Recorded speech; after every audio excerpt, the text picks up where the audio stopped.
سمجھ گئے آپ؟ تو جو میرے دو کاندھوں پر بیٹھے ہیں وہ آپ کے کاندھوں پر نہیں، آپ کے کاندھوں پر دوسرے بیٹھے ہوئے، آپ کے کاندھوں پر دوسرے بیٹھے ہیں. لیکن اس پورے ڈپارٹ جس کا کام ہوتا ہے لکھنا، دائیں والے لکھے گا کہ یہ کہاں گیا کہاں نہیں گیا، اچھے کام کیے، بائیں والا لکھے گا اس نے برے کام کیے. تو اس پورے ڈپارٹ کا نام ہے کرامن کاتبین. یعنی کرامن کاتبین وہ مقدس معزز کاتبین کہ جو اعمال کو مرتب کر رہے ہیں.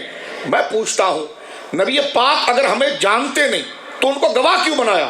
ہر انسان کو کہہ دیا جاتا بھائی قیامت کے دن تمہارے کرامن کاتبین تمہارے آگے کھڑے ہوں گے اور وہ رجسٹر لے کر کھڑے ہوں گے. یا اللہ نام آیا فلاں کا، عبداللہ کو بلاؤ. عبداللہ آیا، ہاں عبداللہ نے کیا کیا پہلے بتاؤ، کتنی اچھائیاں کی. تو دائیں طرف کا فرشتہ اتر کر آئے گا اور رجسٹر کھولے گا. یا اللہ اس نے 60 سال عمر پائی تھی، اتنے سال میں اس کی شادی ہوئی تھی، اتنے نیک کام اس نے کیے، آج اس نے برائی کے کام کیا کیے. تو الٹے ہاتھ کا فرشتہ نیچے اترے گا اور وہ رجسٹر کھولے گا. مولا اس کی عمر اتنی تھی، اتنی عمر اس نے پائی، اتنے اچھے کام کیے، اتنے برے کام کیے.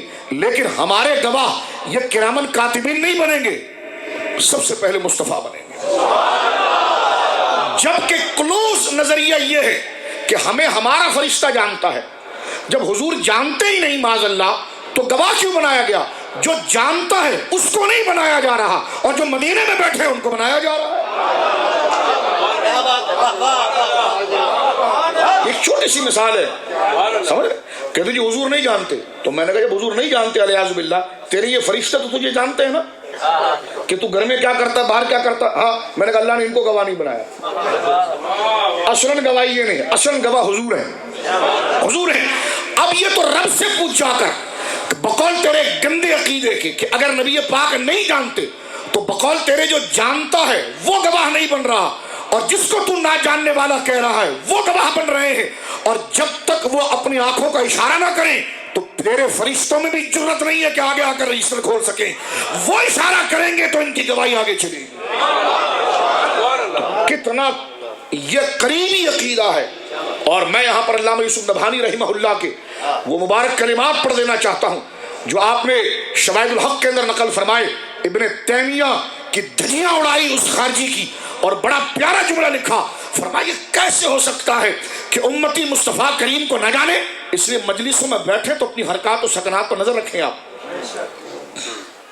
یوں تو ہر وقت رکھنی ہے، مراقبے کی کیفیت ہونی چاہیے، لیکن خاص اس مجلس میں جس میں سارا مجمع یکسوئی کی طرف جا رہا ہو، اس وقت جس طرح مسجد میں آپ کو کہہ دیا جاتا فون سائلنٹ کریں، کسی اور ایکٹیویٹی میں نہ رہیں، اس لیے کہ یہ تمام معاملات مشاہدہ کیا جاتا ہے. اور حضور علیہ السلام ہرے ہرے پیارے پیارے خوشبودار گنبد میں آرام فرمانے والے آمنہ کے لال میرے اور آپ کے آقا جناب سید عالم ہمیں اتنے قریب سے جانتے ہیں کہ علامہ نبہانی رحمہ اللہ نے ابن تیمیہ کے دانت کو کھٹا کرتے ہوئے دلائل کے انبار لگا کر اس کا نتیجہ یہ نکلا کہ حضور اپنی امتی سے اتنے قریب ہیں کہ امتی اگر سڑک پر جا رہا ہو اور اس کے پاؤں میں کانٹا چبھ جائے تکلیف اس کو بعد میں ہوتی ہے، قبر میں مصطفیٰ پہلے محسوس کرتے ہیں.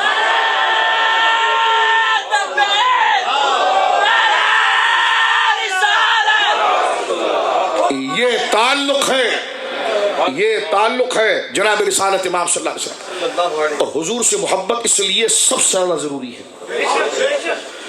کیونکہ ایک تو وہ جانتے ہیں، صرف جاننا کافی نہیں، وہ تمہیں چاہتے بھی ایسی ہیں، وہ چاہتے بھی ایسی ہیں. کیوں حضور کی محبت کو فرض کیا گیا؟ کیونکہ اس کا تقاضا اتنا بڑا ہے، اس کا تقاضا اتنا بڑا، اس کا احسان اتنا بڑا ہے کہ وہ ہمیشہ تمہیں دیکھتے ہیں، تمہیں جانتے ہیں، اور تمہاری ترقی کے لیے دعا گو ہیں، اور تم میں سب سے زیادہ شفیق ہیں.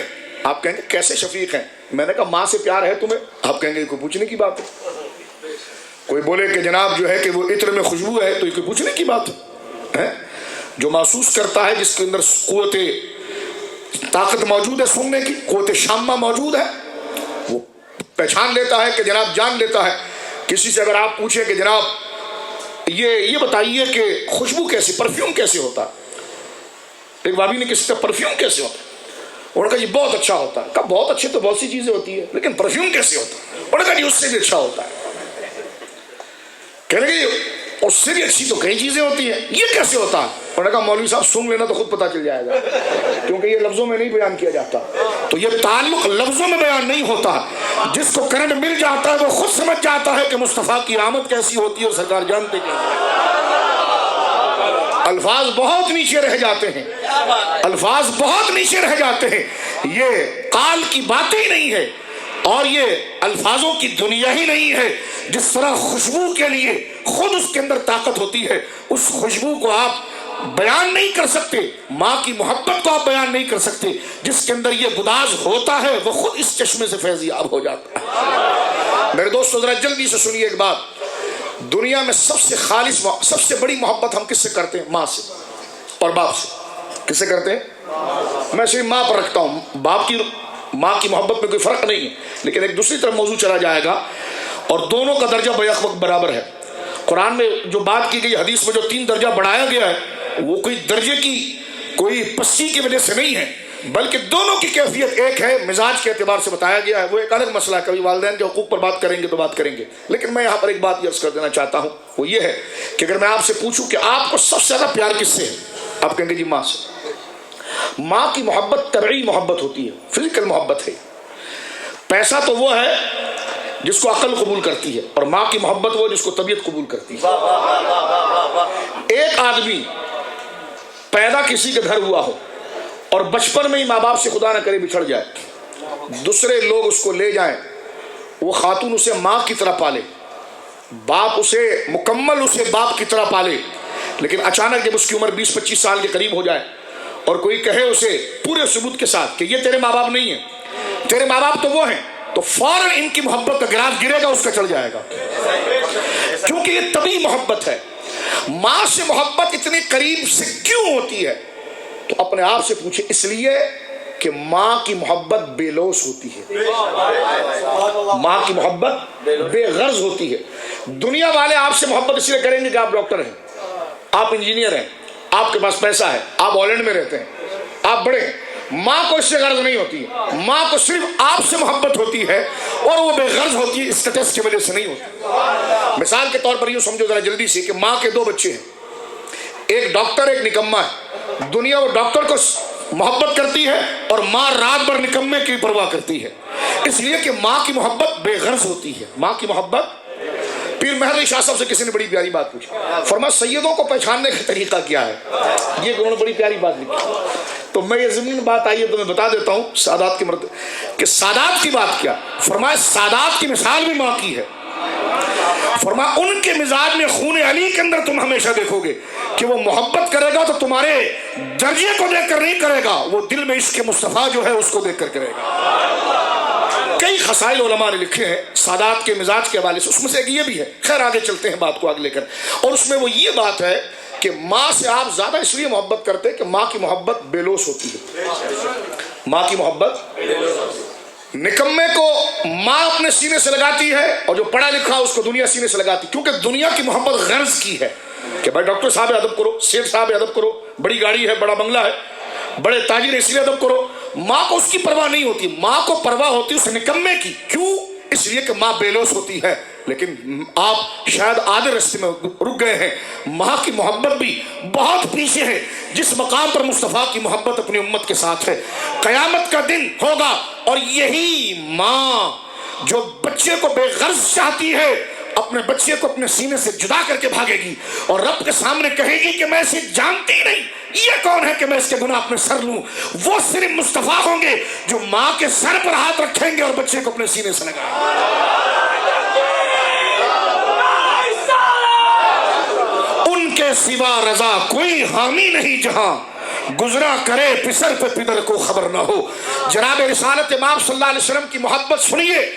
مجھے اور آپ کو حضور کی محبت کے سامنے اپنی گردنوں کو جھکانا طبعی طور پر بھی تقاضا ہے، اس لیے کہ حضور کی محبت جو ہے وہ اس قدر بے غرض ہے کہ ماں بھی تو کسی وقت غرض کھا کر بچے سے بھاگتی ہے، لیکن مصطفیٰ وہ ہے جو دھتکارے ہوئے منہ لگانے کے لائق نہ ہو، ٹکے کی جن کی اوقات نہ ہو، ان کے سامنے کھڑے ہو کر کہتے انا لہا، دور کہاں جا رہے ہو، میں تمہارے لیے ہوں، میں تمہارے لیے. گندے نکمے کمی، میرے امام کہتا ہے گندے نکمے کمی، مہنگے ہیں کوڑی کے تین، کون ہمیں پوچھتا تم پہ کروڑوں درود.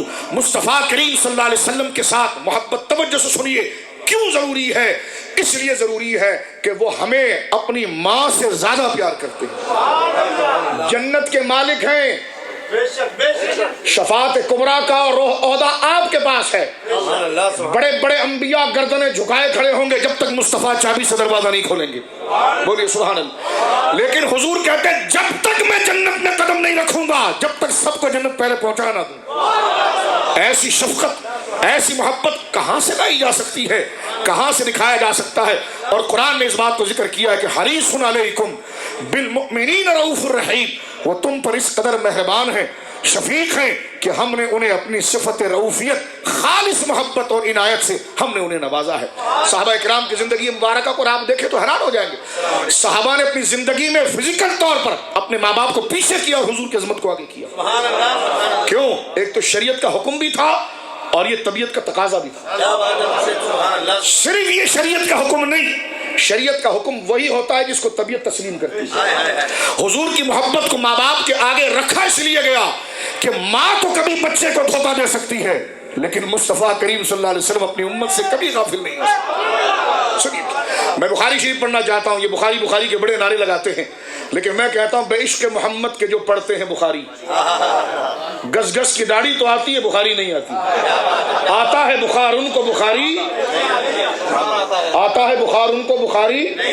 میں نے کہا یہ 24 گھنٹہ آپ آئینے میں دیکھ کر کیوں بال گھسیٹتے ہیں؟ کہنے کے لمبے. میں نے کہا کچھ عشق کو بڑھانے کی بھی فکر کریں, کچھ عشق کو بھی بڑھائیں آپ, کچھ باطن کی تبدیلی کے بارے میں بھی آپ سوچیں.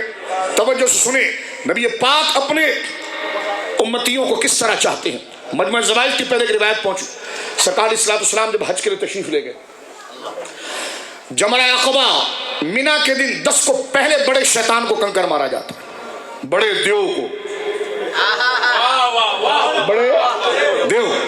سب 3 دیو ادھر ہیں. دیو تجھ سے خوش ہے تو میں کیا کروں, ہم سے راضی ہے خدا پھر تجھ کو. 3 دیو, 3 شیطان مینا کے اندر کھڑے. آپ حج پر گئے, 10 کو بڑے دیو کو اور 11 کو تینوں کو اور 12 کو بھی تینوں کو, اور جو رات رک گیا تو پھر 13 کو بھی تینوں کو. ٹھیک ہے, ان کے اوقات کے اعتبار سے. اب سنیے میری بات, سرکار دو عالم کیسے کریم ہے. میری مائیں سنیں اور میری بہنیں سنیں, میرے بزرگ سنیں, اور جب درود شریف پڑھیں تو پھر اس کیفیت کو یاد رکھ کر پڑھیں. اگر یہاں پر کیمرہ لگا ہوا ہو نا کہ جناب ایجنسی کے افراد دیکھ رہے ہیں یا جناب کوئی دیکھ رہا ہے تو آپ بالکل ٹک کر بیٹھتے ہیں, تو درود بھی پڑھیں تو اس نیت سے پڑھیں کہ مصطفیٰ دیکھ رہے ہیں. اور یہ حقیقت ہے, اس میں کوئی تصنع نہیں, کوئی بناوٹ نہیں. ابن قیم نے اپنی کتاب الافہام میں اس بات کو لکھا اور لکھ کر وہ خود پھنس گئے. طبرانی سے اس کی تخریج کی کہ نبی پاک فرماتے ہیں کہ میرا کوئی بھی امتی جب مجھ پر درود پڑھتا ہے, میرا کوئی بھی امتی مجھ پر درود پڑھتا ہے تو حضور علیہ السلام فرماتے ہیں اس کی آواز میرے کانوں تک پہنچ جاتی ہے. ما من عبد یصلی علی الا بلغنی صوتہ حیث کان. یہ الفاظ یہ تو بغیر تیاری کے ہم بول رہے ہیں نا, تو اس لیے جو ذہن میں آ رہا آپ کو بتا رہے کہ جناب میرا کوئی ایسا امتی نہیں ہے جو مجھ پر درود پڑھے مگر یہ کہ جب درود پڑھتا ہے تو اس کی آواز میرے کانوں تک آ جاتی ہے, میرے کانوں تک. اور ابو داؤد شریف کے حدیث مبارکہ سرکار فرماتے ہیں کہ جب میں اپنے رب کے پاس ہوتا ہوں تو پھر میری ساری توجہ میرے رب کے پاس ہوتی ہے. فرمایا من صلی علی رد اللہ علی روحی او کما قال علیہ السلام. جب مجھ پر کوئی درود پڑھتا ہے تو رب میری روح کو دوبارہ مجھ پر لوٹاتا ہے اور میں اپنی امتی کو جواب دیتا ہوں, میں اپنی امتی کو جواب دیتا ہوں. اب یہ کہنا کہ حضور قبر میں حیات نہیں اس لیے روح لوٹائی جاتی ہے, میں نے کہا چلو یہ بات تو بعد میں تو مان رہا ہے نا کہ روح دینے کے بعد حضور جان لیتے ہیں کہ ہالینڈ سے سلام آیا ہے, تو مسئلہ حاضر ناظر تو ایسی حل ہو جاتا ہے کہ حضور یہ تو جان لیتے ہیں نا. لیکن میں یہ پوچھنا چاہتا ہوں کہ اگر حضور کی روح کو لوٹایا جاتا ہے تو بڑی پیاری بات محدثین نے لکھی ہے, فرمایا کہ روح کو لوٹایا جاتا ہے کہ مصطفیٰ تیرا امتی نے تجھ پر درود پڑھا ہے, اس کی طرف تو سلام بھیج. تو میں نے کہا حضور پر درود کوئی 1-1 گھنٹے کے بعد تو نہیں پڑھا جاتا, 10-10 گھنٹے کے بعد تو نہیں پڑھا جاتا, 1 منٹ کے بعد تو نہیں پڑھا جاتا, 1 سیکنڈ کے بعد تو نہیں پڑھا جاتا. 1 سیکنڈ سے بھی کم حصے میں پوری دنیا سے کروڑوں دفعہ درود پڑھا جاتا ہے. وہ روح جسم سے نکلتی نہیں ہے کہ لوٹ کر آئے اور ہر دفعہ امتیوں کا سلام کا جواب دیتی رہتی ہے. لیکن اصل تعبیر یہاں پر محدثین نے توجہ کی فرمائی ہے. اب میرے دوستو ذرا جلدی سے سنیے, سرکار جمرہ اخبا پر کنکری مار رہے ہیں. کتنے کریم ہیں اپنی امتیوں کے لیے. بس حضور کو راضی کر لو کسی طریقے سے. صحابہ کرام رضوان اللہ اجمعین کسی دیہاتی کسی ان پڑھ کو پکڑتے اور اس کو آگے کرتے اور وہ کچھ ایسی ادائیں دکھاتا جس سے سرکار کا دریا رحمت جوش میں آتا تو صحابہ اس کے ذریعے اپنی فریاد سرکار کی بارگاہ میں پیش کرتے. بس حضور کو راضی کرنا ہے. ان کے اہل بیت کا ذکر کر کے, ان کے صحابہ کا ذکر کر کے, ان سے محبت کرنے والوں سے محبت اس لیے کرو کہ یہ مصطفیٰ کا غلام ہے. حضور کو راضی کرو. جیسے بادشاہ جا رہا ہو اور بھکاری جب بھیک مانگنے آتے ہیں تو منہ ایسا بناتے ہیں کہ رحیم کو رحم آ جائے اور وہ کرم کر دے. ادائیں ایسی بناؤ تو پھر دیکھو کرم کیسے ہوتا ہے. مجمع زوائد میں علامہ ہیثمی رحمہ اللہ نقل کرتے ہیں کہ سرکار نے جب کنکری ماری بڑے شیطان کو تو پیچھے ایک عورت کی ہسکیوں کی آوازیں آ رہی تھی, سسکیوں کی آوازیں کہ گھٹ گھٹ کے رو رہی تھی. سرکار دو عالم صلی اللہ علیہ وسلم نے آخری کنکری مار کر بڑی بے قراری میں اس طرف چہرہ فرمایا. فرمایا کون رو رہا ہے, یہ کون رو رہا ہے؟ وہ عورت سامنے آئی اور اپنے معذور بچے کو لے کر جس کے منہ سے رال ٹپک رہی تھی اور اس کا سر بھی اپنی جگہ پر نہیں تھا, اس پر مکمل جنون کی کیفیت طاری تھی. اس عورت نے کہا یا رسول اللہ یہ میرا بچہ ہے, یہ اسی حالت میں پیدا ہوا ہے, معذور ہے, اپنے آپ کو سنبھال نہیں سکتا. یا رسول اللہ میں بوڑھی ہو چکی ہوں, کم سے کم اتنا ہو کہ یہ اپنے ستر کا خیال رکھ لیں, اب مجھ سے اس کی خدمت نہیں ہوتی. ماں کا رونا دیکھنا تھا. دریائے مصطفیٰ جوش میں آیا. سرکار نے لمبا سفر کیا تھا مزدلفہ سے, دہن مبارک سوکھ رہا تھا. ایک صحابی سے کہا پانی کا انتظام کرو. وہ کہتے ہیں میں نے پتھر کا پیالہ نکالا اور اس میں ایک گھونٹ پانی دیا. سرکار نے تھوڑا منہ میں لیا اور دوبارہ اس میں کلی فرمائی اس بچے کو پلاؤ.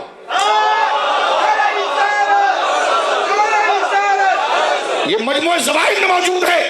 فرمایا اس بچے کو پلاؤ. یہ کہہ کر حضور چلے گئے. ساتھ میں دوسری عورت بھی موجود تھی. اس کی ملاقات اس عورت سے کسی بازار میں ہوئی. پوچھا جو نبی پاک نے پانی دیا تھا تیرے بچے کے لیے ہوا کیا؟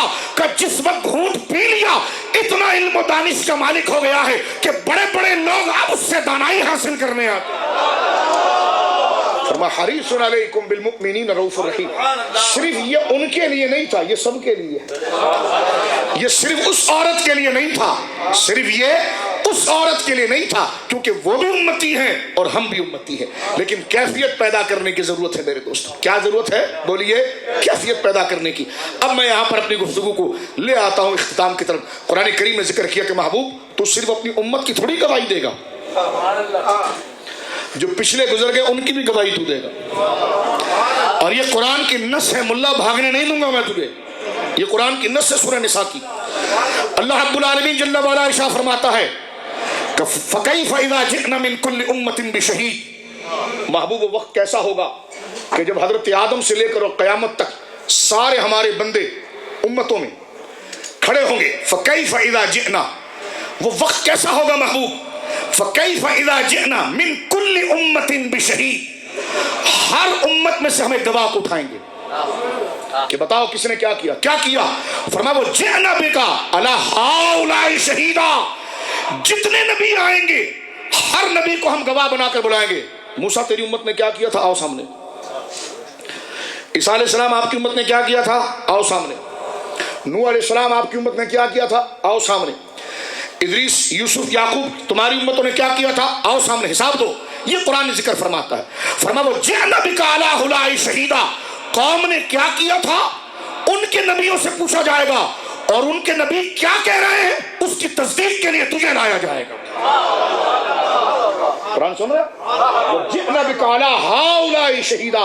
ان تمام گواہوں پر مصطفیٰ تجھے گواہ بنا کر لایا جائے گا. اور وہ حدیث پاک میں کیسا ذرا سنیے. قیامت کا دن ہوگا, یہ جو آپ بیٹھے نا ہالینڈ والے, جو حضور کا کلمہ پڑھنے والے, اللہ اسی پر ہمیں موت عطا فرمائے, یہ سب پہنچیں گے خدا کے سامنے. تو اللہ رب العالمین جل وعلا کے سامنے جب ہوں گے تو اللہ رب العالمین موسیٰ علیہ السلام کی قوم سے پوچھے گا تم نے شرک کیوں کیا, تم نے کفر کیوں کیا, اے ابراہیم کے ماننے والے تم نے کفر کیوں کیا. انہوں نے کہا ہمارے پاس کوئی آیا نہیں تھا, اگر کوئی آتا ہمیں بتاتا یہ غلط کام ہے اچھے کام ہے تو ہم غلط کام کیوں کرتے, ہمارے پاس تو کوئی بھی نہیں آیا. اللہ فرمائے گا تمہارے پاس کوئی بھی نہیں آیا تو پتا چلا کہ پوچھنا نہ جاننے کی دلیل نہیں ہے, پوچھنا اہمیت کے لیے ہوتا ہے. اس پر وابی ایک بکواس کرتا ہے. مسلم شریف میں روایت موجود ہے, سرکار علیہ الصلوۃ والسلام کے ایک صحابی ہیں سرکار ان کے گھر گئے اور سرکار علیہ الصلوۃ والسلام نے دروازے سے کہا السلام علیکم. ایک دفعہ دروازہ کھٹکھٹایا, فرمایا السلام علیکم, جواب نہیں آیا. اور وہ صحابی آ کر دروازے کے پیچھے کھڑے ہو کر آہستہ سے کہتے وعلیکم السلام. سرکار نے پھر دروازے پر دستک دی, السلام علیکم. وہ دروازے کے پیچھے سے کہتے وعلیکم السلام. تیسری دفعہ جب سرکار نے دروازہ کھٹکھٹایا السلام علیکم, انہوں نے آہستہ سے وعلیکم السلام کہا, کیونکہ سرکار کا حکم تھا کہ 3 دفعہ اجازت لو, جواب نہ آئے تو واپس ہو جاؤ. جب واپس ہوئے سرکار دو عالم صلی اللہ علیہ وسلم تو وہ صحابی اندر موجود تھے. وہاں بھی اعتراض کرتا ہے اگر حضور کو علم تھا کہ اندر صحابی ہے تو کھٹکھٹانے کی کیا ضرورت تھی, دروازہ کھول دیتے. حضور کو علم تھا, دروازہ کھول کے صحابی دوڑے ہوئے پیچھے آئے, کہنے کہ حضور جاگ آ رہے گھر میں آئے.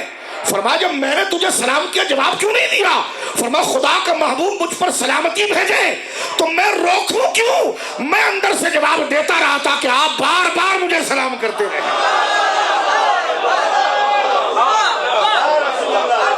اور دوسری بات یہاں پر یہ ہے, اگر حضور پہلے بولتے دروازہ کھول اندر بیٹھا ہوا ہے, اگر حضور بتا دیتے تو تجھے دروازہ ٹھوکنا کیسے آتا ہے؟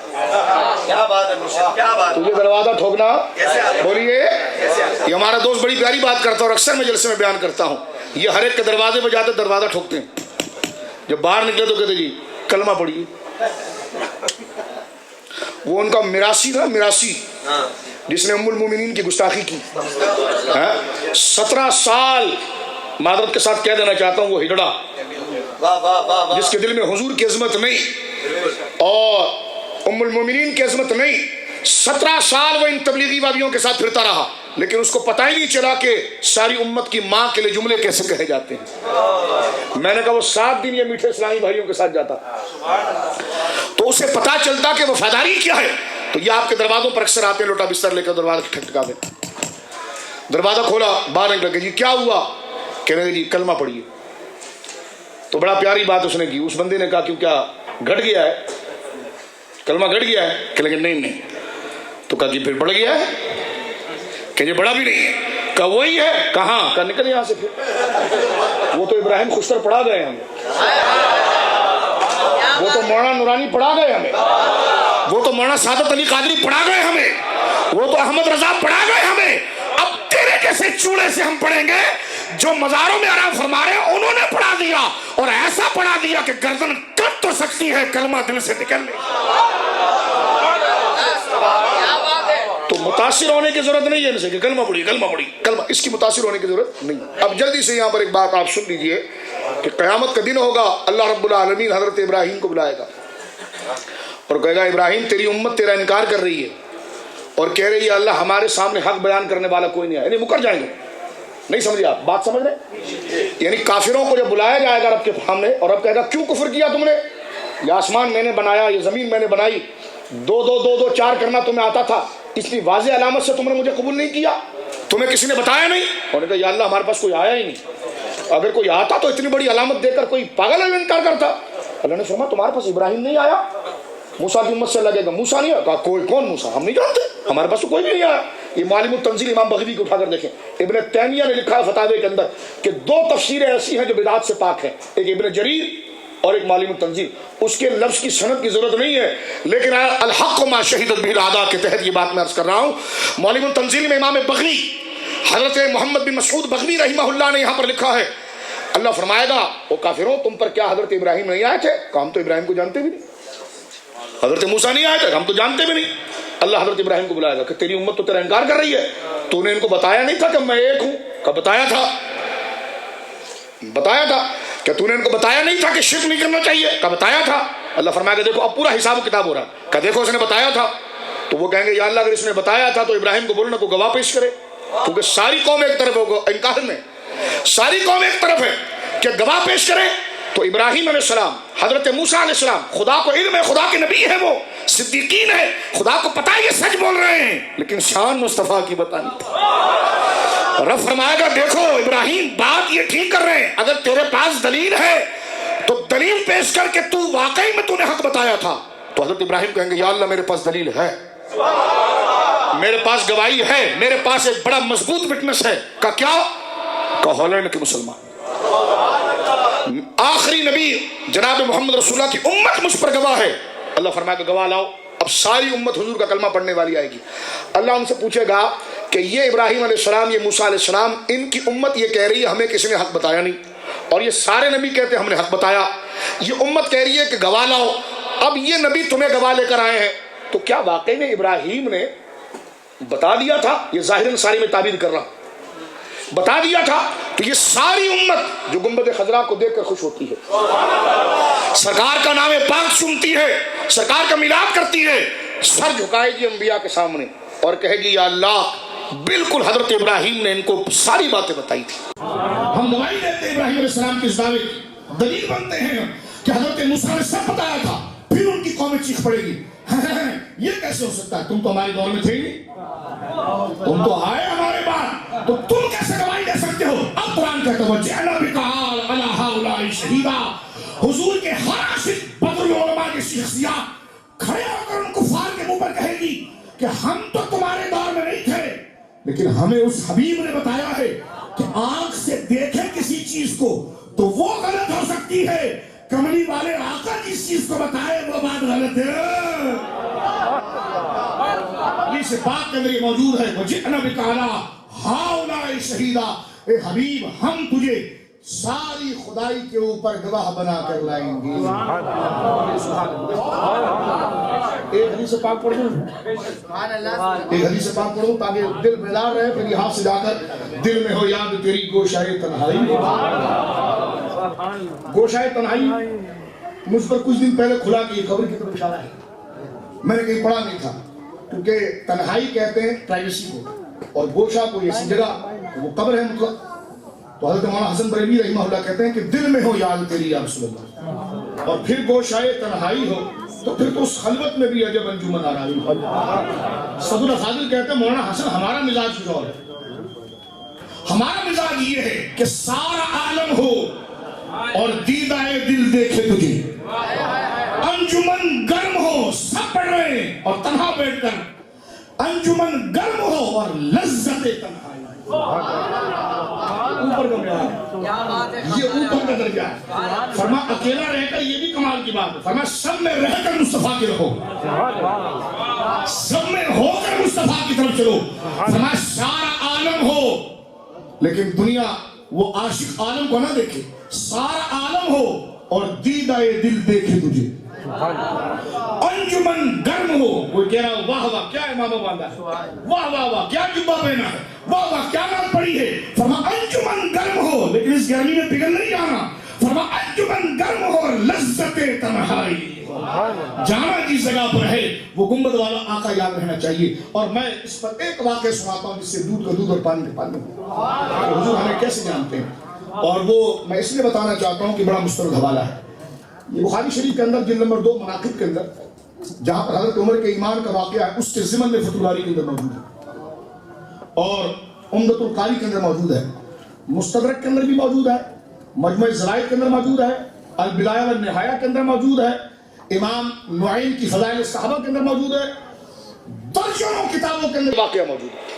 یہ کتابوں کے حوالے کوئی آپ کو روم میں لینے کے لیے نہیں بول رہا ہوں، آگے ایک بات کرنی ہے اس لیے میں کرنا ہوں. سنیے، سرکار کے صحابی حضرت سواد ابن قارب، حضرت سواد ابن بولی سواد ابن سنو، یہ یمن کے رہنے والے تھے. انہوں نے ایک جن کو مسخر کیا تھا، جن کو انہوں نے جنات کو تابع کیا تھا. بکریوں کا کاروبار تھا ان کا. اب مختلف واقعات ان کے ملتے ہیں، میں ان تمام ذخیرہ کو ملا کر ایک واقعہ بنا کر بیان کرنا چاہتا ہوں. حضرت عمر کا دور خلافت تھا. کس کا؟ اردو سمجھ رہے ہو؟ سمجھ رہے ہو؟ جو سمجھ رہا ہے وہ اپنی زبان میں ان کو ضرور سمجھائے. اس لیے نہیں کہ میں بول رہا ہوں، اس لیے کہ اس کو جس نے سن لیا وہ عاشق بغیر بنے رہ ہی نہیں سکتا. ہاں، ہم کبھی اپنی لائبریری میں پڑھتے ہیں تو زمین پر ایسے لوٹتے ہیں، پھر ادھر سے ادھر جاتے ہیں، ادھر سے ادھر جاتے ہیں. اس واقعے کو آپ 10 دفعہ سنیں تو وہ قرب کی منازل طے ہوتی ہیں. دل سے پردے ہٹتے ہیں تو خالی کر یہ دل کا گھر مدینہ آنے والا ہے. غبار خاک طیبہ کس قدر پر نور ہے اختر، تنی ہے نور کی چادر مدینہ آنے والا ہے. حضرت سواد ابن قارب، کیا نام ہے؟ سواد ابن قارب سین واو الف دال سواد با نون بن قاف بڑا الف را با سواد ابن قارب. جلدی سے سنو, یہ سرکار کے بڑے جل و قدر صحابی ہیں اور یمن کے رہنے والے. کہاں کے رہنے والے ہیں؟ یمن کے رہنے والے. میں نے یہ حوالہ 10 سال پہلے پڑھا ہے. اس کے بعد اللہ کا فضل ہے, ایک ایک کتاب اٹھاتے اس میں ایک ایک بات نئی نئی ملتی چلی جاتی ہے.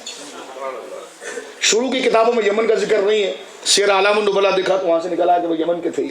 اب سنیں میرے دوستو, یہ یمن کے صحابی ہیں. سرکار کا وصال پاک ہو گیا, پردہ فرمایا حضور نے دنیا سے. حضرت فاروق اعظم حضرت ابو بکر کا دور خلافت آیا 2 سال. اس کے بعد دور خلافت آیا حضرت فاروق اعظم کا. فاروق اعظم بہت حساس اور بیدار بادشاہ تھے. سبحان اللہ سبحان وہ سوتے نہیں رہتے تھے, بلکہ ان کے جسم کا گوشت بھی گر گیا تھا ان کی مصروفیت کی وجہ سے. وہ اتنے بیدار اور مصروف خلیفہ تھے کہ 22 لاکھ مربع میل پر ان کی نظر تھی. تقریباً 3 بر اعظموں تک اسلام کو پہنچایا. کہنے والوں میں ایک بات یہ بھی ہے کہ حضرت عمر کا میں نے ذکر کرنا تھا, اس لیے میں حدیث پڑھ رہا ہوں آخر, کیونکہ حضرت عبداللہ بن مسعود فرماتے ہیں جب تمہاری محفلوں میں بوریت ہونے لگے اور تمہاری محفلوں میں مزہ نہ آئے تو فاروق اعظم کا ذکر شروع کرو. فاروق اعظم کا ذکر شروع کرو. اور یہ بات طبرانی اوسط کے اندر موجود ہے. حضرت عبداللہ ابن مسعود بدری صحابی ہیں. کون ہے؟ بدری صاحب. اور ایمان لانے میں حضرت عمر سے بہت پہلے ہیں, لیکن جو بزرگی حضرت عمر کو مل گئی نا, تو عبداللہ ابن مسعود حضرت عمر کو اپنا مرشد کہتے ہیں. اور شاہ ولی اللہ نے اذانۃ الخفا میں لکھا کہ حضرت عبداللہ بن مسعود کہتے ہیں, یہ مرشد کو دیکھنا, مرشد دا دیدار باہو. اب اس سے کیا ہوتا ہے, حضرت فاروق اعظم اپنی مجلس میں بیٹھے ہوئے تھے, بدری صحابی حضرت عبداللہ بن مسعود, ان کی کیا شان بتاؤں. حضرت موسیٰ شعی کہتے ہیں کہ میں یمن کا رہنے والا تھا, میں اپنے بھائی کے ساتھ جب مدینے آیا اسلام قبول کرنے, تو میں نے عبداللہ بن بخاری میں موجود عبداللہ بن مسعود کو حضور کے گھر میں آنا جانا اتنا دیکھا, ان کی والدہ کا اور ان کا, کہ میں کہتا تھا کہ شاید ابن مسعود اہل بیت میں سے ہیں.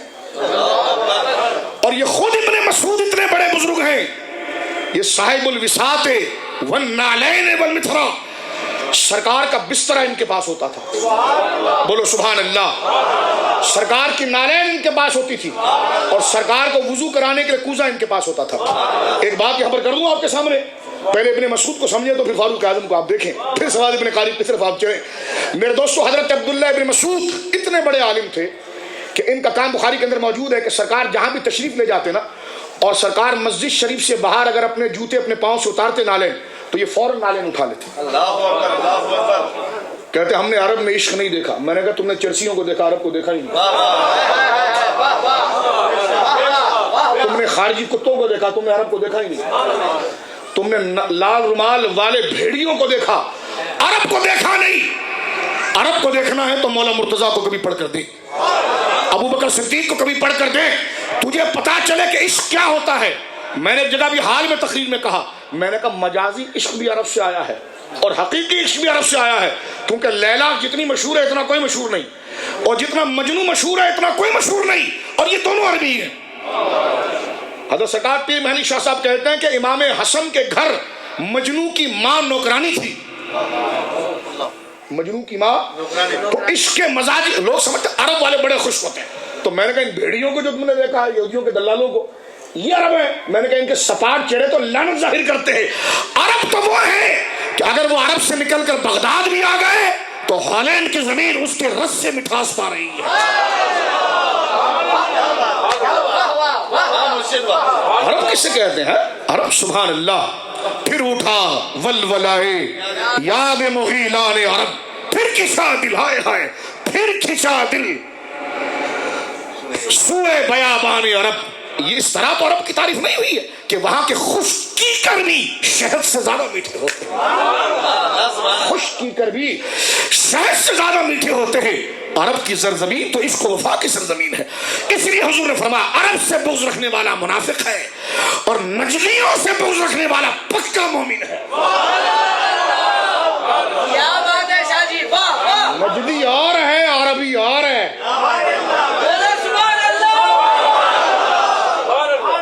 سنو میرے دوستو, حضرت عبداللہ ابن مسعود رضی اللہ, سرکار جہاں پر جوتے اتارتے نالین مبارک, بولو سبحان اللہ, نالین مبارک میں سرکار اتارتے. حضرت عبداللہ ابن مسعود عربی, اٹھایا نالین, ایک کو اس آستین میں ڈالا یوں اندر، ہے دماغ میں آ رہا ہے تو چہرے بیگانے نہیں ہونے چاہیے، اس عظمت پر سبحان اللہ منہ سے نکلنا چاہیے، کیونکہ کچھ ایکسرسائز کی ایکٹیویٹی دکھاؤ گے تو عشق اندر سے بیدار ہوگا۔ اندر سب کچھ ہے لیکن کچھ محنت کرنی ہے آپ کو، اندر سب کچھ ہوتا ہے، محنت کرنی پڑتی ہے آپ کو، اس محنت سے فضول چیز ضائع ہو جاتی ہے، فضول چیزیں ضائع ہو جاتی ہیں، اور جو اصل چیز ہے وہ اعصاب کے لیے مضبوطی کا باعث بن جاتی ہے۔ سنو میرے دوستو، جناب حضرت عبداللہ مسعود سرکار کے ایک نالین کو اس جگہ ڈالتے ہیں اور ایک کو اس جگہ ڈالتے ہیں، اور پھر اس کو ایک کو یہاں اور ایک کو یہاں رکھ کے سینے پر رکھ کر سرکار کے سامنے بیٹھ جاتے تھے۔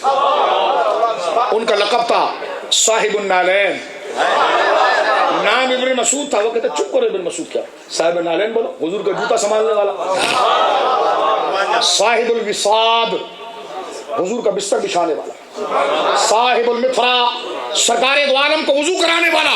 اور اس پر ایک بات سنیں، یہ کوفے میں رہے نا، کوفے میں رہے، کوفے کے ایک بہت بڑے محدث ہمارے امام حضرت علقمہ، وہ گئے جناب ملک شام۔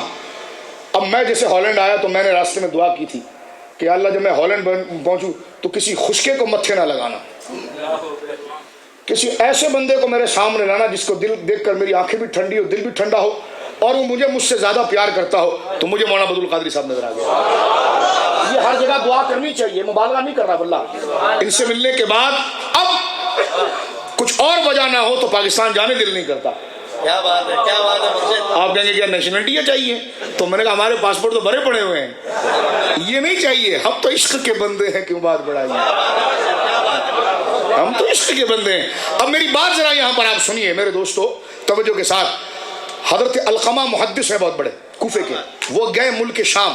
سیر اعلام النبلاء میں ذہبی نے بڑی پیاری بات لکھی، تھا بڑے چوڑے کا شاگرد لیکن کرن تھا اس میں۔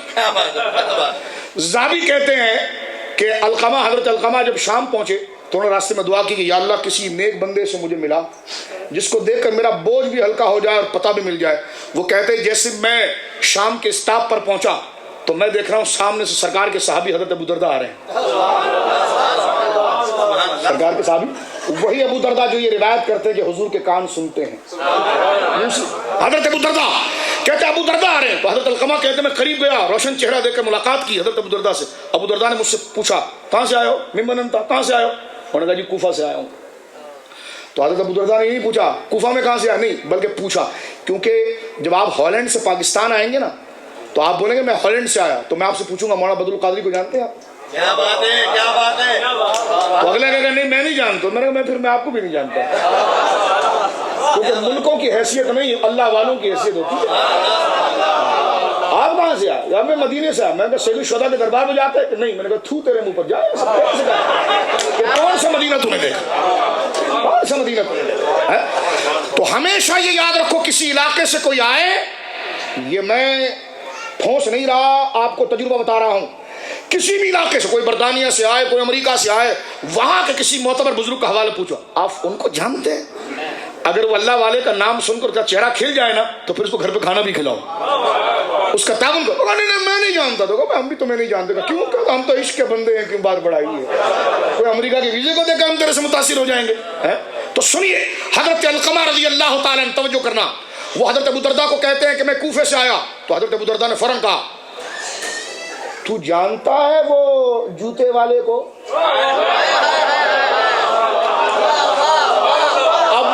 اب آپ دیکھیے اس میں بڑی کرامت ہے، وہ حضور کی غلامی کی نسبت سے پکار ہے، یہ نہیں کہہ رہے ہیں تو جانتا ہے ابن مسعود کو؟ وہ کہتے ہیں ان کو نہیں جانتا، میں تو محدث ہوں۔ وہ نہیں، باریک سی بات پوچھتے ہیں تاکہ اگلے کا عقیدہ پتا چلے کہ یہ تو سب جانتے ہیں۔ کہاں؟ سعودیہ سے آئے ہیں؟ ٹھیک ہے سعودیہ سے آئے ہیں آپ کبھی گئے ہیں روزہ رسول پر؟ کبھی ہاتھ اٹھا کے دعا کی ہے آپ نے؟ یعنی وہ چیز پوچھو جس سے فوراً ایکسپوز ہو جائے۔ تو غلامی یہ دیکھیں یہ یہاں پر کرن موجود ہے۔ حضرت ابو درداء صحابی ہو کر یہ نہیں کہتے کہ کوفے سے آیا، اچھا آپ کیسے ابن مسعود کیسے یہ نہیں پوچھا، بلکہ پوچھا کوفے سے آئے ہو؟ کہاں؟ کہا وہ جوتے والے کو جانتا ہے؟ وہ بسترا سنبھالنے والوں کو جانتا ہے؟ تو بھائی جوتے تو سب کے ہوتے ہیں، وہ اپنے جوتے سنبھالتے ہیں، بسترے تو سب کے ہوتے ہیں، لیکن یہ مطلق جب بولا تو حضرت علقمہ کے چہرے خوش ہو گئے، فرمایا ہاں ابن مسعود ہی کے علاقے سے آیا ہوں۔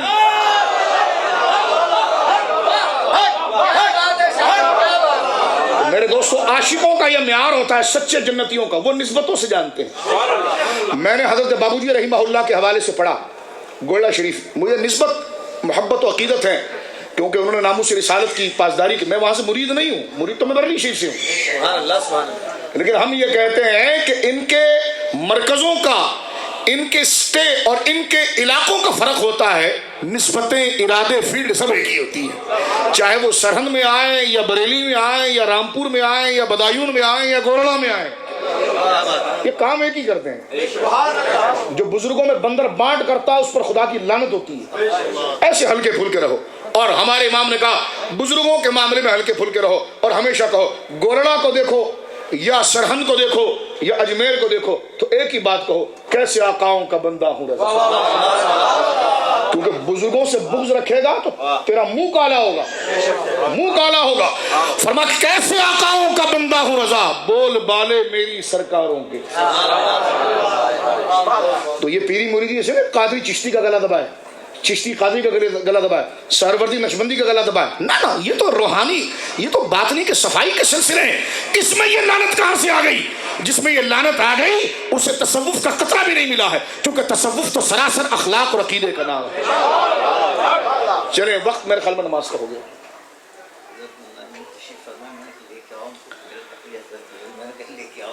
اچھا تو یہ ایک جملہ آپ سن لیجیے، تشریف فرمائیں، لا رہے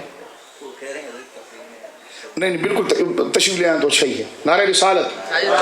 اب ذرا توجہ کریں میری طرف میرے دوستوں۔ حضرت علقمہ رضی اللہ تعالی عنہ، ان سے حضرت ابو دردہ نے یہ پوچھا، تم جانتے ہو وہ جوتے سنبھالنے والے کو؟ بولے سبحان اللہ۔ جس رام وہ جانتے ہو ہر امام والے کو؟ وہ جانتے ہو حضرت بدر القادری والے کو؟ جانتے ہو؟ تو ان سے پوچھو چوبتا ہوا جہاں سے وہ ایکسپوز ہو، کھلے، نہیں ہم نہیں جانتے۔ تو ہم نے کہا تجھے بھی ہم نہیں جانتے، داڑھی اتنی بڑی، ہم نے کہا پھر بھی نہیں جانتے۔ کہ میرا قد اتنا، میں نے کہا نہیں جانتے۔ کہ بخاری لائے، میں نے کہا پھر بھی نہیں جانتے۔ کہ قرآن پڑھتے، میں نے کہا پھر بھی نہیں جانتے۔ پتہ نہیں کسی سکھ سے پڑھ لیا ہو تمہیں، ہمیں کیا پتا۔ اچھوں کے نسبت سے آ، کچھ بھی نہیں آئے گا تو سروں پر بٹھائیں گے تجھے، کیونکہ ہم عشق کے بندے ہیں، کیوں بات بڑھائی ہے؟ ہم کیا ہے بولیے؟ عشق کے بندے ہیں، کیوں بات بڑھائی ہے؟ تو حضرت عبداللہ بن مسعود کا آپ نے مقام دیکھا؟ بولیے سبحان اللہ۔ ان کو یہ فضیلت ہے، علم کے بادشاہ ہیں، آفتاب و مہتاب ہیں۔ حضرت عبداللہ بن مسعود یہ ان کا مقام ہے۔ اور یہ فاروق اعظم کے بارے میں کیا کہتے ہیں؟ مجھے تو شاید تمہیں کسی کلاس میں بٹھا کر وہ استاد چھڑی لے کر نہیں بیٹھتا اور پھر تمہیں ایک مہینہ یہاں پر سمجھانا چاہیے، ٹھیک ہو کر بیٹھ جاؤ، ٹھیک ہو کر بیٹھ جاؤ۔ اور سنو اس بات کو توجہ کے ساتھ، حضرت عبداللہ بن مسعود رضی اللہ تعالی عنہ اتنی بڑی شخصیت ہو کر فاروق اعظم کے بارے میں کیا کہتے ہیں؟ طبرانی میں موجود ہے۔ شاہ ولی اللہ نے لکھا ایک بات، شاہ ولی اللہ کہتے ہیں ازالہ کے اندر، وہ کہتے ہیں حضرت عبداللہ بن مسعود ایک بات کہتے تھے، کہتے ہیں میں ایک دفعہ حضرت عمر کی مجلس میں گیا، مرشد دا دیدار، میں حضرت فاروق اعظم کی مجلس میں گیا، فرمایا مجلس چل رہی تھی اور فاروق اعظم پر کیفیت طاری ہوئی، اور فاروق اعظم نے اپنی زبان سے کہا اللہ۔ تو حضرت عبداللہ مسعود صحابی ہیں، بدری صحابی ہیں، علم میں یہ مقام ہے، قرب مصطفی میں یہ درجہ ہے۔ کہتے ہیں میں نے حضرت عمر کا چہرہ دیکھ کر پڑھا اللہ، فرمایا اس کے بعد پوری سال تک میں اللہ اللہ کرتا رہا، وہ لذت نہیں آئی جو فاروق اعظم کو چہرے کو دیکھ کر کلمہ پڑھنے میں آئی۔ کیا بات ہے، کیا بات ہے۔ تو یہ مرشدوں کی شان ہوتی ہے، یہ صحابہ سے مسئلے حل ہوئے ہیں۔ اور حضرت عبداللہ مسعود سے کسی نے، ان کے شاگرد نے کہا کوفہ میں آپ حضرت عمر کا ذکر کرتے رہتے کیا وجہ؟ فرمایا حضرت عمر کا ذکر جہاں ہوتا ہے نا وہاں بوریت ختم ہوتی ہے، کیونکہ حضور نے فرمایا جہاں عمر ہوتا ہے نا تو وہاں شیطان نہیں آتا، شیطان اس راستے کو چھوڑ کے بھاگ جاتا ہے، شیطان اس راستے کو چھوڑ کر کیا ہو جاتا بولیے؟ جیسا کہ حق آ جائے تو باطل بھاگ جاتا ہے نا، بس اسی معنی میں آپ سمجھیے، بالکل حقیقی معنی اس کی تعبیر یہی ہے کہ جہاں عمر گزر جائے اور عمر کا گزر ہو جائے اس راہ کو شیطان پکڑتا نہیں، اس لیے کہ جہاں حق آ جائے وہاں باطل کا گزارا نہیں ہوتا۔ حضرت ابن مسعود سے کسی نے کہا کہ حضور آپ فاروق اعظم کا اتنا ذکر کرتے ہیں، اس کی وجہ کیا ہے؟ فرمایا تو ذکر تو بہت دور کی بات ہے، تو عین ذات کا ذکر ہے نا۔ کہتے ہیں ہاں، فرمایا لو کنت اعلم قلبا، آپ کہتے ہیں نا سگے مدینہ سگے بغداد، یہ گز گز کی تعریف یہ تو ہندوستان سے عقیدہ رہا ہے، میں نے کہا ہندوستان سے تو رامائن لایا، ہم نے ہندوستان سے مسلمانوں والا عقیدہ لایا، اس لیے تمہارا وہ ٹائی والا رامائن تو پڑھتا ہے، قرآن نہیں پڑھ سکتا. ہم تو دیکھتے کبھی پڑھے گا، ابھی اس کو تو کلمہ نہیں پڑھنا آتا. کلمہ پڑھتا ہے تو اگلا بولے کسی مسلمان نے اس کو کلمہ نہیں پڑھایا. ذاکر نے کہتے ویدے اتنی پڑھ رہے، اتنی لمبی لمبی. میں نے کہا ویدے پڑھے، ہندوؤں کی کتابیں پڑھتا، مسلمانوں کی نہیں پڑھتا. ورس مرس اور اس کے حوالے تو دیتا، قرآن بھی تو پڑھ، تاکہ ہم بھی تو دیکھیں اندر کوئی سکھ بیٹھا ہے کیا بیٹھا ہے. اور قرآن بھی اگر کبھی پڑھ دے تو اتنا غلط املا اور اتنا غلط تسلط کہ بندہ کہ او ہو ابھی فرشتے لعنت اس کی شکل پہ اتار رہے ہوں گے. اتنی غلط عربی تو کسی نے نہیں پڑھی. ہاں بالکل اتنی گندی زبان. اور آپ سنیے تانا دیتے ہیں کہ یہ اپنے آپ کو مدینے کا کتا کہتے ہیں، بغداد کا کتا کہتے ہیں. اللہ نے تو ان کو انسان بنایا. میں نے کہا وہ تمہارے مولوی صاحب کو تم ان کو شیر کہتے ہو تو ان کی دم کتنی لمبی ہے. اور حیات الحیوان کے اندر علامہ دمینی رحمہ اللہ لکھتے ہیں سب سے گندی بدبو شیر کے منہ سے آتی ہے. تو پھر تو سارا مجمع نہیں یار آپ گستاخی کر رہے ہیں ہمارے. تو میں نے شیر کی صفات بیان کر رہا ہوں. لمبی دم ہوگی، وہ چنگاڑتے ہوں گے، وہ لوگوں کا خون پی جاتے ہوں گے، اور جہاں گوشت دیکھتے ہوں گے تو بس کتے کی طرح لپک جاتے ہوں گے. کہنے لگے نہیں گستاخی کر رہے ہیں آپ. میں نے کہا شیر کے اندر یہ ساری عادتیں. بولے نہیں، صرف ایک وصف ہے، وہ بہت بہادر ہے. مثال دی ہم، بہت بہادر ہے. بہادر ہے، تشبیہ کمال کے لیے نہیں ہے. تو میں نے کہا اسی طرح کتا کہہ کر وہ جانور مراد نہیں ہے، بلکہ اس سے مراد اس کی وفاداری ہے. اور تم تو ایسے ہو کہ تمہاری گز بھر کی داڑھی، تمہارا ذکر قرآن میں نہیں، لیکن ایک کتا ایسا ہے جس کا ذکر بار بار قرآن میں آیا ہے. اس کا ذکر بار بار، سورہ کہف اٹھا کر دیکھیں، بار بار اس کتے کا ذکر آیا. تھا کتا، چلا ولیوں کے ساتھ، تو پاک کلام نے بار بار ذکر کیا. فرمایا 4 وہ 5واں کتا، 6 وہ 7واں کتا، 7 وہ 8واں کتا.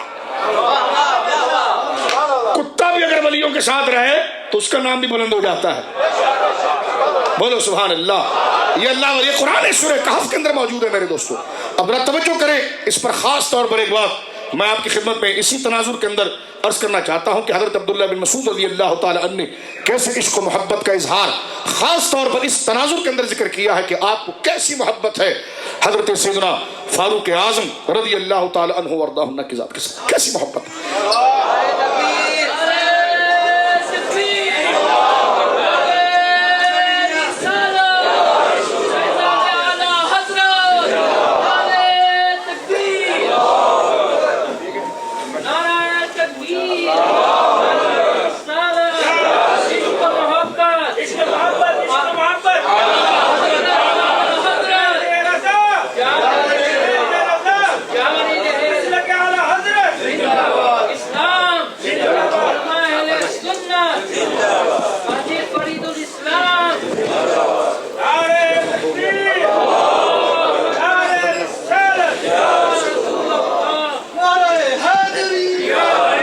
بیٹھ جاؤ، پڑھو الصلاۃ والسلام علیک یا رسول اللہ، الصلاۃ والسلام علیک یا رسول اللہ. جو نہ بھولا ہم غریبوں کو رضا، یاد اس کی اپنی عادت کیجئے. وقت تو نہیں ہے کہ سواد ابن قارب کے بارے میں مزید کوئی تفصیل عرض کروں، لیکن ایک بات جو میں نے چھیڑ دی اس کو میں ختم کر دوں کہ یہ سارے عشق کے قافلے ہیں. حضرت عبداللہ بن مسعود کو آپ نے دیکھا کہ ان کا لقب پاک کیا تھا؟ صاحب النعلین. وہ صاحب الوساط، سرکار کا بسترا بچھانے والا. بولیے سبحان اللہ. سرکار کے جوتوں کو سنبھالنے والا. وہ اپنا نام نہیں ذکر کرتے، اس بات سے ان کا تعارف ہوتا ہے. حضرت عبداللہ بن مسعود سے کسی نے پوچھا فاروق اعظم کا اتنا ذکر کیوں کرتے ہیں؟ تو انہوں نے بتایا چہرے کی بات. تو فرمایا ان کا ذکر تو ان کا ذکر ہے. اس سگے مدینہ کے لفظ پر جو بھونکتے ہیں ذرا ان کو سنیں ابھی آپ. کہتے ہیں یہ تو ہندوستان کی اصطلاح ہے. میں نے کہا ہندوستان میں جو بات آئی ہے وہ مدینے سے آئی ہے. تم ہندوستان سے ویدے لائے ہو، ہم تو ہندوستان سے خواجہ والا ایمان لے کر آئے. تم اپنی چیز ہم پر کیوں کھڑی کرتے ہو؟ کہتے ہیں وہ ہمارے پاکستان میں بھی کچھ جو بڈھے جماعتی ہوتے ہیں نا، جماعت غیر اسلامی بڈھے خسٹ بالکل، وہ کنفیوژن پھیلانے کے لیے. نہیں دراصل یہ جو یہ کرتے ہیں نا، یہ دراصل ہم انڈیا سے آئے ہیں تو بہت سی عادتیں نا لے کر آئے ہیں. تو میں نے کہا یہ آپ جو مزاج ہے نا، داڑھی تیری سفید ہو گئی بڈھے، میں نے کہا یہ جو مزاج تو یہ ہندوؤں والا مزاج ہے، اور ہم جو مزاج لے کر آئے ہیں یہ صحابہ کا مزاج ہندوستان میں آیا اور وہی پاکستان میں آیا، وہی پوری دنیا کے اندر آیا. سنیے، اور میری بات آپ کو سخت اس لیے لگے گی شاید کہ آپ ابھی محبوبوں تک رابطہ نہیں کر رہے اپنا، کیونکہ میں اپنے باپ کی تعریف نہیں کر رہا، میں اپنے استاذ کی تعریف نہیں کر رہا، میں ان کی تعریف کر رہا ہوں جنہیں خدا نے شاہد مطلق بنایا ہے۔ ابھی تو موضوع کھولا ہی نہیں ہے ہم نے، ابھی تو موضوع کھولا ہی نہیں ہے۔ توجہ رکھو میرے دوستو، حضرت عبداللہ بن مسعود سے جب پوچھا کہ آپ کتنی محبت کرتے ہیں فاروق اعظم سے، فرمایا ان کی محبت تو ان کی محبت ہے، فرمایا مجلسوں میں ان کا ذکر کیا کرو، وہ مجلس مقبول ہوتی ہے اور اس سے نحوست ختم ہوتی ہے، اس سے بولیے نحوست ختم ہوتی ہے۔ فرمایا آپ اتنا ہر جب دیکھو حضرت عمر کا ذکر کرتے ہیں، فرمایا حضرت عمر تو حضرت عمر ہیں، اب عشق کی مزاج دیکھیے جو بریلی اور رامپور اور بدایون اور سرہند و گولڑا میں آیا ہے، وہ آیا کہاں سے ہے؟ توجہ کریں، حضرت عبداللہ بن مسعود طبرانی اوسط میں موجود ہے، فرماتے حضرت عمر تو حضرت عمر ہیں، فرمایا لو کنت اعلم کلما یحبہ عمر، خدا کی قسم اگر میں کسی کتے کو دیکھوں جو حضرت عمر کی گلی سے گزرتا تھا، واللہ لا احببتہ، خدا کی قسم میں بدری صحابی ہو کر اس کتے سے بھی پیار کروں گا جو حضرت عمر کی گلیوں سے آتا ہے۔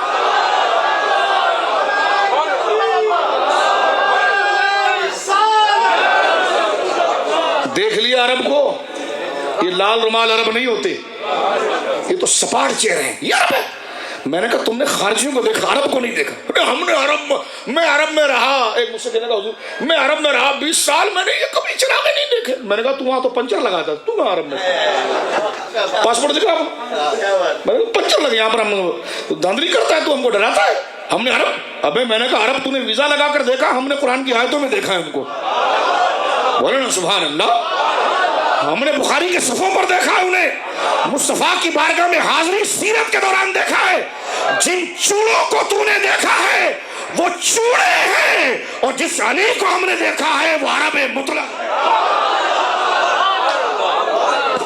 کوئی روب میں آنے کی ضرورت نہیں، حرم کے امام ہے، اور میں نے کہا چپ کر کے بیٹھ، حرم کے امام ہے۔ مروان کہاں کا تھا؟ بیت المقدس کا امام تھا، وہ بھی تو حرم کا امام تھا، اور ہمارے علماء نے کہا پکا لنگتی تھا وہ، حضرت حسن کو گالیاں دیتا تھا، وہ امام حسین کو گالیاں دیتا تھا، بخاری اٹھا کر دیکھیں کتاب الجنائز اور کتاب الحج، گالیاں دیتا، حضرت عائشہ کی توہین کرتا تھا، صحابہ کی توہین کرتا تھا، یزید کا دلال تھا، عثمان غنی کے قتل میں اس کا ہاتھ تھا، یزید کو خلیفہ بنانے میں اس کا ہاتھ تھا، اس کا باپ تو اتنا بڑا بدبخت تھا کہ سرکار اپنے حجرے میں تھے اور وہ خبیث دروازے کی کناریوں سے دیکھ رہا تھا، سرکار نے فرمایا نکالو اس لعنتی کو یہاں سے، اتنا بڑا گناہ روئے زمین پر کسی بندے نے نہیں کیا ہوگا جو حکم نے کیا تھا۔ سرکار کو دروازے کی کناریوں میں سے سرکار اب موجود ہے اپنے حجرے کے اندر اور دروازہ بند ہے، وہ خبیث دروازوں کی جیریوں میں سے حضور کو دیکھ رہا تھا، سرکار نے فرمایا نکالو اس خبیث لعنتی کو مدینے سے باہر۔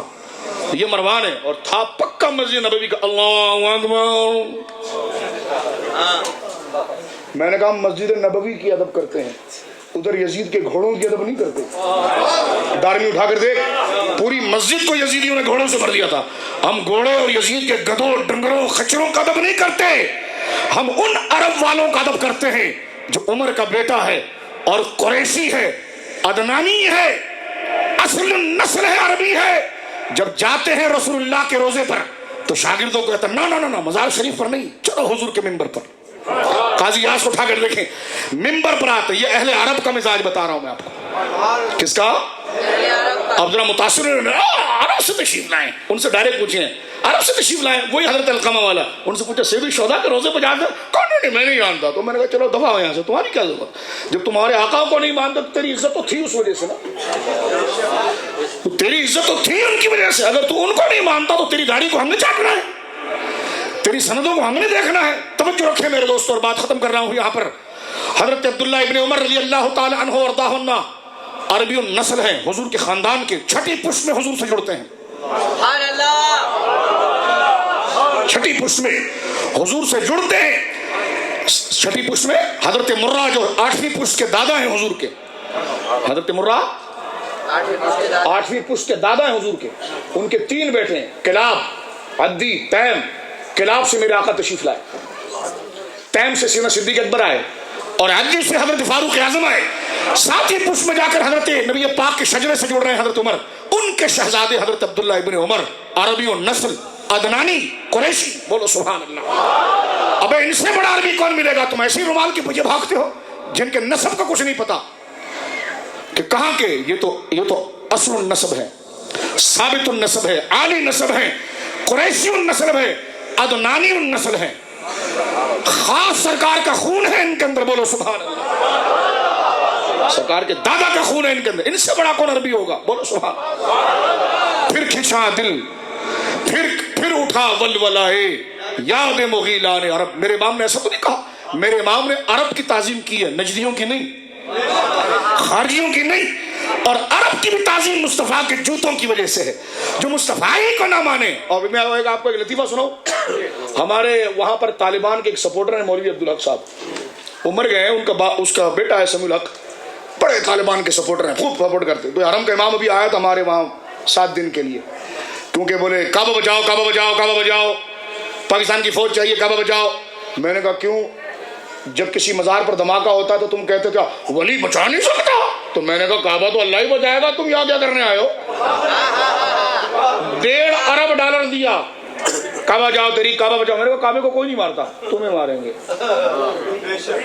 کیونکہ تم نے پہلے والوں کو مارا ہے، تو یہ تو مکافۃ العمل ہے۔ کعبے کو کون گرائے؟ کعبے کا کوئی خطرہ نہیں ہے، سمجھ رہے میری بات آپ؟ اور وقت فتنہ ہی بات کرنے میں مزہ آتا ہے میرے دوستو۔ سنو، حضرت عبداللہ ابن عمر رضی اللہ تعالیٰ عنہ جو عربی النسل ہیں، حضرت عمر کے بیٹے ہیں، قریشی ہیں، سرکار کے خاندان سے ہیں، عشق دیکھیں اہل عرب کا۔ میں نے ابھی آپ کو کہا نا، مجنوں بھی عربی کا تھا، لیلا بھی عرب ہی کی تھی، عشق مجازی بھی وہاں پر منسوب ہے، عشق حقیقی بھی منسوب ہے۔ اور مجھے کہنے دیجئے، عرب کے تو دشت و صحرا بھی مٹھاس سے بھرے ہوئے ہیں، وہاں خشکی کہاں ہے؟ وہاں خشکی کا، وہاں خشکی تو اس بھیڑیے کے منہ پر ہے جو مسجد نبوی چیخ رہا ہوتا ہے، اس کے منہ کے اوپر ہے، اس اندھے کے منہ کے اوپر ہے جس کو چھینی سے ٹھوک کر آنکھیں اندر کر دی گئی ہے، جیسے آگ کا سوراخ پیچی سے کسی نے نہیں مارا۔ آپ عرب والوں کو دیکھتے ہیں تو دیکھیں نا کبھی حضرت ابو ہریرہ کے چہرے، حضرت علی کے چہرے کو دیکھیں۔ میرے دوستو، حضرت عبداللہ ابن عمر رضی اللہ تعالیٰ عنہ ایسے عاشق ہیں عرب کے، مصطفیٰ کے ایسے غلام ہیں کہ سرکار کے روزے پر جا رہے ہیں تو روزے پر نہیں جاتے، پہلے حضور کے منبر پر جاتے ہیں۔ آپ جب عمرے پر جاتے ہو کسی نعت خواہ کو ساتھ لے جاتے ہو، نہیں لے جاتے تو کوئی مل جائے تو اس کو کہتے ہیں ذرا تھوڑا کرنٹ تو پیدا کر، کرنٹ تو پیدا کر، تو وہ پڑھتا ہے پھر کون پوچھے تیری بات رضا، اس گلی کا گدا ہوں میں جس میں مانگتے تاجدار پھرتے ہیں۔ تو آپ کے دل میں خیال پیدا ہوتا ہے او میں ایسی مجلس میں آیا، اور اس وقت حضور کی محبت کا سمندر دل میں جوش مارتا۔ آپ جیب سے کچھ نظرانہ نکالتے کہ پکڑ بیٹا تیرا تو کام ہوا، اب میرا بھی کام ہو گیا، جا انہیں جانا ہے تو جا، اب میرا کام ہوا، اور آپ روانہ ہوتے ہیں۔ کیا مطلب؟ اس کی منزل یہ ہے کہ محبوب کی بارگاہ میں جائیں تو دل غافل نہ رہیں کہ تیری وحشتوں سے دل مجھے کیوں نہ آر آئے، تو انہی سے دور بھاگے جسے تجھ پر پیار آئے۔ تو عاشق پہلے چنگاری بھڑکانے کے لیے یادوں کی جگہوں پر، یادگاروں پر جاتے ہیں جہاں سے محبوب کا کمال ظاہر ہو، محبوب کی یادیں تازہ ہو، اور پھر آپ کے وجہ منیر کے قریب جائیں۔ یہ طریقہ بریلی والوں کا، بدایوں والوں کا، سرہند والوں کا، گورڑا والوں کا بعد میں ہے، یہ ملائی عرب والوں سے ہے۔ حضرت عبداللہ ابن عمر صحابی رسول ہیں، سرکار کے خاندان کے ہیں، قریش الاصل ہیں۔ جب سرکار کی مزار شریف پر جاتے ہیں تو ڈائریکٹ مواجہ شریف پر نہیں جاتے، بولو سبحان اللہ، نہیں بھی بولو تب بھی تمہیں بولنا یہی پڑے گا میرے بھائی، اس کے بغیر گزارا کسی کا بھی نہیں ہے۔ یہ ٹرو گیری سب یہاں رہ جائے گی، کام جو آئے گا وہ صرف اس کے مصطفیٰ آئے گا۔ ہم فلانے میں آپ کو ڈانٹ نہیں رہا، ایک بات بتا رہا ہوں تاکہ پورا خمار اترے دماغ سے۔ سنیں میرے دوستو، حضرت عبداللہ ابن عمر حضور علیہ السلام کے منبر پر جاتے، قبر پر نہیں۔ کہاں جاتے بولیے، بولو زور سے، کہاں جاتے؟ کہاں جاتے؟ اور پھر منبر پر ہاتھ پھیرتے۔ نجدیہ سخت ہی گندی ہے طبیعت تھی، تجھے کیا ملا رہے؟ ہاتھ پھیرتے، اور ہاتھ پھیرنے کے بعد وہ جو مٹی لگ جاتی اس کو اپنے چہرے پر ملتے۔ میں نے کہا یہ عربیوں نے کیا نہیں؟ کہا کیا۔ تو میں نے کہا مانتا کیوں نہیں؟ میرے امام نے کہا افر منکر یہ بڑا جوش تعصب، آخر بھیڑ میں ہاتھ سے کم وقت کے ایمان گیا، ابے میرا مرید نہ بن، مصطفیٰ کا عاشق تو بن، مجھ سے چڑھ رہا تو چڑھ جا لیکن مصطفیٰ کا غلام تو بن۔ صحابی رسول میری مائیں سنے، ہاتھ پھیرنے کے بعد وہ مٹی جو ہاتھ پر لگ جاتی اس کو چہرے پر پھیرتے، شاگرد کہیں ہنسے نہ تو کہتے آقا بیٹھتے تھے،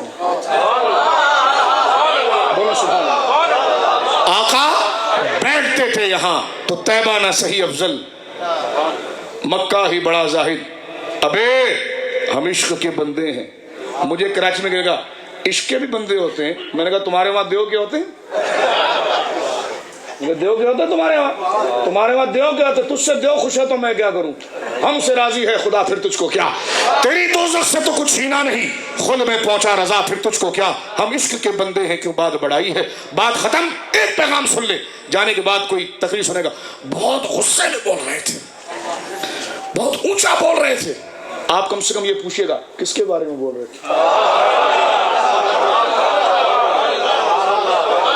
بہت غصے میں بول رہے تھے. کہا وہ تو 4 گھنٹہ کرسی پہ بیٹھ رہے تھے، کسی سے نہیں بولتے. یہاں کیوں غصے میں بول رہے تھے؟ کہا جی غصے میں بول رہے تھے. تو آپ پوچھے کس کے بارے میں، کس پہ غصہ کر رہے تھے؟ نہیں بس آپ بتائیں، اچھی عادت ہے کوئی. آپ کم سے کم آپ ڈائریکٹ نہیں بولا نہیں ہمارے وہاں بھی 1.5 شانے ہوتے ہیں. نہیں ہاں یہ تو پھر غصہ، عالم کو غصہ کہا تو غصہ کہا. تو میں نے کہا یہ دروازے بند کر کے تم اتنے غصے میں چوروں کے سوچتے ہو؟ دروازہ کھولو. آئے وہ اندر آئے، تجوری کھولے، لے جائے. اتنا غصہ چور سے، گاڑی کو بھی لاک کر دے. کتنے تنگ نظر ہو دیکھو یار. بہت ہم سے لوگ کہتے بڑے تنگ نظر ہے، بڑے متشدد ہے، کچھ نہیں سمجھتے، بہت ڈھیٹ ہے. تو میں نے کہا تم سے بڑا ڈھیٹ کون ہے دنیا کے کتے؟ تو اپنی دکان کو تالا لگا کر آتا ہے، گاڑی کو بند کر کے آتا ہے، دروازے کو وہاں بند کرتا ہے. تو تیرے سے بڑا کوئی متشدد نہیں ہے؟ بیچارہ چور آئے اگر لے گیا 10-15 لاکھ یورو تو کیا بیچارے کو کیا ہوگا؟ غریب آدمی ہے، لے گیا. کوئی تیری 5 لاکھ یورو کی کار لے گیا، بیچارہ آدمی تھا. آپ بولیں گے بھائی کیا کر رہے ہو، بیچارہ میری ساری دولت. تو میں نے کہا وہ بھی اسی طرح ٹھگ مار بیچارہ ہوتا ہے. اللہ رسول کی بات سنیں. وہ ہمارے وہاں قصائی ہوتے ہیں، قصائی قریشی قصائی. وہ بڑے بھولے ہوتے ہیں، ان کی اردو بڑی مختصر ہوتی ہے، وہ چھوٹی میں بہت بڑی بات کرتے ہیں. بس جب بیٹا ان کا بچپن میں ایک خاص بات بولتا ہے نا تو لفظ لائق پر نہیں بولتا میں، تو پھر مٹھائیاں بانٹتے ہیں. بیٹا کامل ہو گیا ہے. تو ان کے اندر ایک معیار ہے. تو میں ان کے وہاں کبھی کبھی رہا، امام بھی رہا ایک آدھ ساتھ. تو مجھے کہنے لگے شاہ صاحب بڑا عجیب مسئلہ ہوا. کہنے لگے کیا؟ کہنے لگے مجھے وہ لے گئے تبلیغی، کہنے لگے اللہ رسول کی بات سنو. میں نے کہا بھائی عجیب آدمی، اللہ رسول کی بات سنو. توبہ ہم تو نہیں سنیں گے، ہم تو نہیں سنیں گے. تو بھائی اللہ رسول کی بات سنو. تو کہا میں نے کوئی گربان پکڑ لیا. ابے جب 2 بات کر رہے ہیں تو کیوں بات سنوں میں؟ اب اس کی سمجھ جتنی تھی سمجھے آپ. میں نے کہا تو نے بے وقوفی میں بھی کمال پا لیا، تو نے بے وقوفی میں بھی کمال پا لیا. بولے اللہ رسول کی بات بھائی توبہ کر رہے اللہ رسول کی بات سنیں. کیسے کیوں سنے اللہ رسول کی بات؟ اب وہ وہاں سے سمجھ رہا تھا، سمجھ رہے آپ. اسی طرح نے کہا بھائی نیاز کرو اللہ کی نیاز. ابے بولے اللہ تو بے نیاز ہے، اللہ کی نیاز کی کیا ضرورت ہے؟ تو کبھی کبھی بھولا آدمی جو ہوتا ہے نا، جس پر فیض ہوتا ہے تو اپنا عقیدہ بولیے بچاتا. تو کوئی بولا نا بہت سخت بول رہے تھے. تو آپ پوچھے کس کے بارے میں بول رہے تھے؟ تو جب نہیں بولے تو پھر آپ ذرا گردن دبابے بولنا کس کے بارے میں بول رہے تھے. کہنے کہ گستاخوں کے بارے میں. تو تو نے بیٹی تھی نہیں وہاں پر، کیا بات ہے، تو نے کوئی خاندان کوئی رشتے کرنا ہے تو ان سے. ابے گستاخوں کو سخت نہیں بولیں گے تو پھر کس کو سخت بولیں گے؟ پھر آپ میں سے کوئی اٹھے گا. لیکن وہ خوش ہو کر بھی کچھ کہہ رہے تھے، خوش ہو کر بھی کہہ رہے تھے، دعائیں بھی دے رہے تھے. تو کہ وہ کس کو دے رہے تھے؟ کہ اے مصطفیٰ تیرے چاہنے والوں کی خیر، تیرے گنبد سے محبت کرنے والوں کی خیر ہو. اے مصطفیٰ تیری نعتیں پڑھنے والوں کی خیر ہو، خیر ہو. اے مصطفیٰ تیری عظمت بیان کرنے والوں کی خیر ہو. طیبہ نہ صحیح افضل مکہ ہی بڑا زاہد. ہم عشق کے بندے ہیں پھر کیوں بات بڑھائی ہے. یہ سارا ثواب حضرت سواد ابن قاری کی روح کو بھیجتے ہیں. وقت نہیں رہا، پھر کبھی موقع ملا تو پھر، کیونکہ ہمارا واقعہ ایک ہوتا ہے، بات بہت لمبی ہوتی ہے. اللہ رب العالمین جل وعلا ان بزرگوں کے قدوم میمونت سے ہمیں وابستہ رکھے. مرنا سب کو ہے، اللہ اہل حق کے ساتھ مارے اور ان کے نام پر مارے جن کے نام پر بندہ مرتا نہیں ہے، ہمیشہ کے لیے زندہ ہو جاتا ہے. وآخر دعوانا الحمدللہ.